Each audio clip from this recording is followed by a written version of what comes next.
Hello friends, I'm here today with another video, and this one is going to be about the difference between conceptual framework and theoretical framework while you are drafting your research. In this video, I need to tell you guys that this may be applicable, the things that I will be talking about, they may be applicable to all sorts of researches in humanities, but this video is particularly designed towards research in literature. I'm a student and teacher of English literature, so I will be giving references to English literature throughout this video. I have made this disclaimer so that those people who are trying to make sense of it are able to make sense of it in a better way, and the students of English literature, they can benefit from this video in a more efficient way, I would say. But before I go into this video, I want you all to go and subscribe to my channel and like this video if you like the content that you're viewing. So what is the main difference between conceptual framework and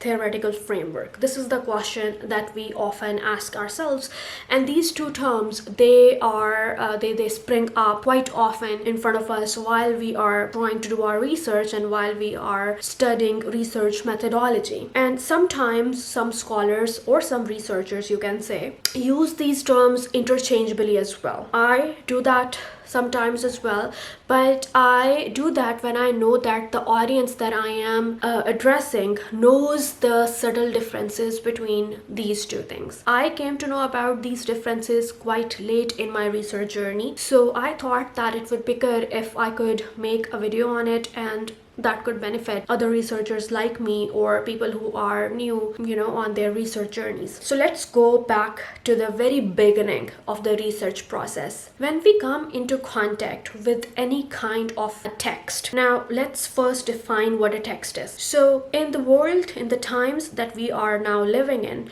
a text may be any sort of literary material that offers itself up for interpretation. So that text may be a book, it may be, an essay, because that also has words written on a page. It may be a film, a movie, it may be a drama that you watch in theater, or a play that you watch in theater. It may be a song that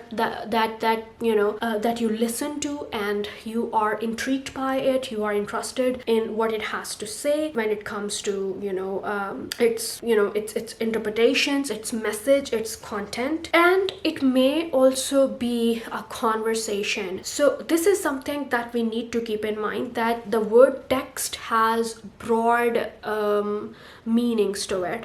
A text can be any of those things. It can be a painting as well. If you have read the essay Textual Analysis by Catherine Belzy, you would know that Catherine Belzy takes a medieval painting to be her text, and then she performs the textual analysis on it. And the methodology of that analysis is explained as she is applying it to the text, that is the painting. So coming back to my point, my initial point, and that was that when you come across a text, you find yourself in a space where you are negotiating meaning with that text. You read the text, or you listen to it, or you watch it. Basically, you experience the text, and then there are certain ideas that start forming in your mind, and those ideas, they may be related to how you have experienced the text. They may be related to how it has sort of awakened a response in you, a reader's response in you. It may be related to the ideas that it has stirred up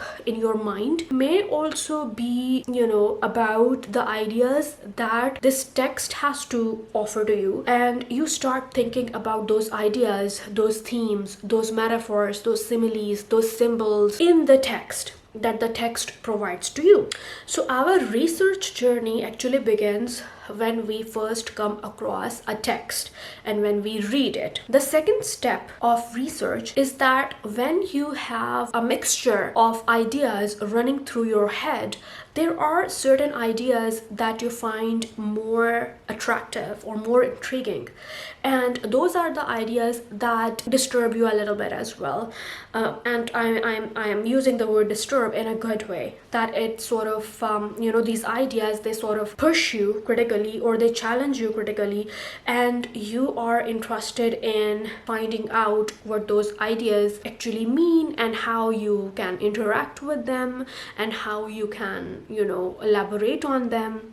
Because everything that you see in that text or you find in that text may not be absolutely explicit. There are things that may need certain kind of an elaboration, and while you are elaborating on those ideas or on those concepts, you may need to interpret them as well, because you are bringing your understanding of the text to the text itself. So the text is an entity that has a myriad, concepts to offer to you, and then you as a reader has so many multiple ideas going through your mind. So when these two things come into contact with each other, there is a synthesis of ideas that takes place. But that synthesis, it sometimes is unconscious and sometimes it is conscious as well. I am talking about the part when you are actually conscious of what you are thinking about that text. So there are various concepts that are being formed in your mind, and you start thinking about those concepts. Step number 3 in a research process. So once these ideas, these amazing, interesting ideas, they start forming in your mind, you are a bit curious as to how to explore them in the text. And are these ideas even worthy of exploration? And do they have any merit to them? And do they have any research value? And you start thinking about those things. But here I want to explain what a conceptual framework is. So when you start interacting with the text and the material it has to offer, there are certain concepts that are formulated in your mind. You are willing to explore them more, and you want to understand the text better, and you want to explore it in different dimensions. So those preliminary concepts that you have formed in your mind, those concepts actually provide you with the basis or the foundations of your conceptual framework. Those concepts, they urge you or sort of propel you into finding a pathway or finding a methodology in order to explore those ideas, those concepts, basically. So those concepts that you have pinpointed and you want to do your research on them, they often demand from you to make a pathway or make you can say itinerary which allows you to explore those concepts. Now that pathway or that methodology that you are thinking about, that comes into being after you have shared those ideas, those concepts in your mind. Those concepts are the building blocks of your conceptual framework, because it is those concepts and in the light of which you will be finding, you will be sort of constructing a framework, a sort of an edifice in order to get your results, in order to get your research results. Your conceptual framework is that skeleton that you construct when you have figured out the kind of concepts that you want to explore in the work that you are doing your research. Now this is interesting because those concepts themselves have originated from that work in the first place, and they have taken home in your mind, and you have cultivated them, you have nurtured them in your mind, and after they have been there for some time, you have then taken them out and you have started thinking about them more and more, and you basically want to find certain results about those concepts. And since you want certain results, you start making up a plan in order to get those results. So that is the general definition of conceptual framework, right? Because the conceptual framework is that design that you make, that framework that you make, that plan that you make in order to explore those particular concepts in a piece of literature in a piece of, work, or you can say in your text that you are interacting with. Okay, I hope that the conceptual framework is a little bit clearer than before. Now we are going to move towards our theoretical framework. So our theoretical framework is basically guided by our conceptual framework, because we are already clear about what we want to explore in a work, in a text. We already know what are the ideas, what are the concepts that we want to explore. So it becomes easy for us to look for those theoretical lenses that may aid us in performing our research. So when you have already formed a conceptual framework, you know that those concepts that have intrigued you have intrigued generations of scholars before you as well. For example, if you have taken a text, a short story by a female author, and in that work, that author has discussed the tropes of female autonomy. She has discussed how her journey from being an object to a subject unfolds, and so many other things like that. So you know that those concepts are something that that need to be explored more. You want to investigate those concepts, and you want to find out the subtleties of interpretations that these concepts offer to you in that text. But you also know that those concepts of female objectification, and the journey from objectification to subjectification, and the question of female autonomy, and the question of female subjugation, that is contrary to that. All of those things have been discussed by so many feminist scholars throughout the ages, right? So you know that people have written books upon books on those concepts. It is not only you that has found those concepts and you are interested in them. Although the work that you are doing your research on may be quite new, it may be it may be published recently, it may be written by a completely different author, and it might be written by a local author, but the concepts that are there that you have found interesting, they have been explored in so many other works by so many different scholars in the past. And even if those concepts have not been discussed in the context of literature, they may be discussed in the larger socio-political context in general. So there comes a time when you have pinpointed the tropes, the concepts, the themes that you are interested in, and you have found a research plan for yourself as well. But you need to now do your reading, and you need proper lenses in order to conduct a research. And when you start reading up scholarship on these concepts that are there in your conceptual framework, then you find out that there are many scholars who have theorized on these concepts in their books, in their articles, in their speeches, in their essays. So then your journey towards formulating a theoretical framework begins, and you start reading theory on those concepts. And then what happens is that when you start reading on theory, you realize that there are numerous theories on those concepts, those particular concepts that you have selected.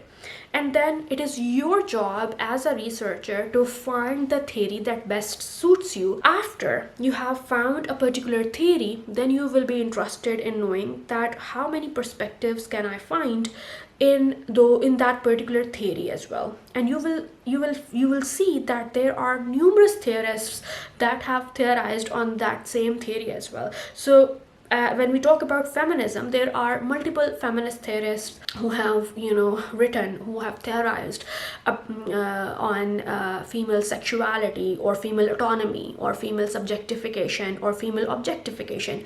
So it is your job to select one theorist, or maybe two theorists, or maybe three theorists that you will be using in combination to best explain your conceptual framework that you had already constructed prior to reading any of those, those theories or any of those theorists. And after that selection is done, maybe when you read, for example, you have taken Judith Butler from feminist theory. Now Judith Butler talks about performativity, she talks about precarity, she talks about so many different ideas in her books. Now it is your job to see which ideas correspond to your concepts that you have already selected in your text. So then you narrow it down to those ideas and you find whether Judith Butler is able to provide you with a theoretical lens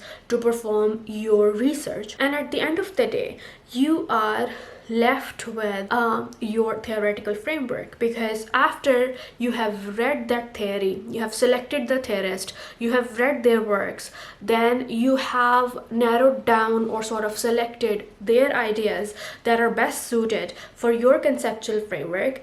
Then you are able to make your theoretical framework. This is the main difference between a conceptual framework and a theoretical framework.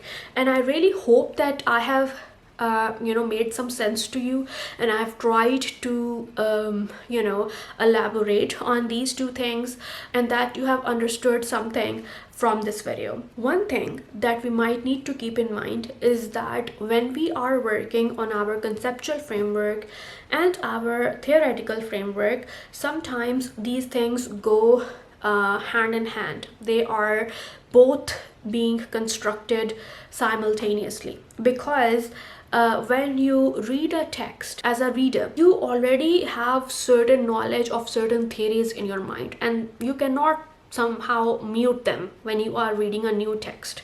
So you may already be biased towards certain concepts, and when you read a text and you are reading Judith Butler at the same time, it may be possible that the concepts that are standing out to you and that are nudging you towards a particular conceptual framework, they are already guided by Judith Butler's insights on feminism. This is something that we cannot prevent as a researcher, because our acumen as a researcher, it keeps on expanding, and when we are interacting with a new text, our previous knowledge or our schema is something that keeps on interrupting with the process of research, and it keeps on guiding us towards a particular path. That is why it so often happens that we are stimulated by the same kind of ideas in a text, because we are so heavily influenced by a certain theorist or a certain scholar or a certain thinker or an intellectual, and that is completely okay. But while you are explaining your research to yourself and you are explaining it to other readers,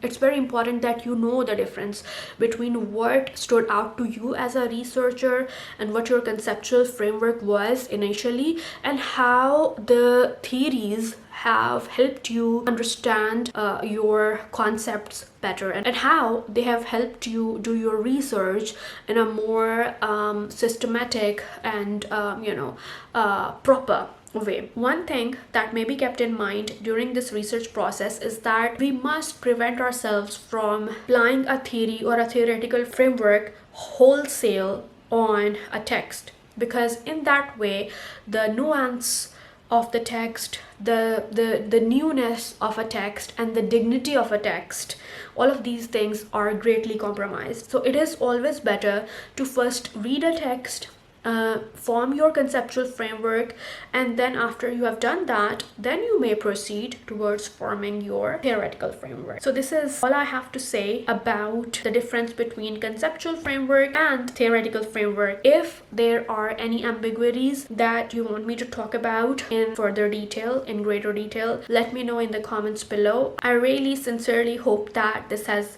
helped you, and if you like these kinds of videos, and if you would like me to talk about certain research concepts and concepts related to literature and theory and other things like that, do let me know in the comments so that I can make more videos on them.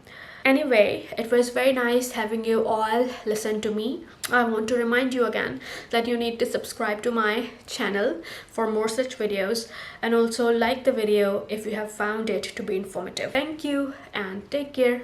Bye bye.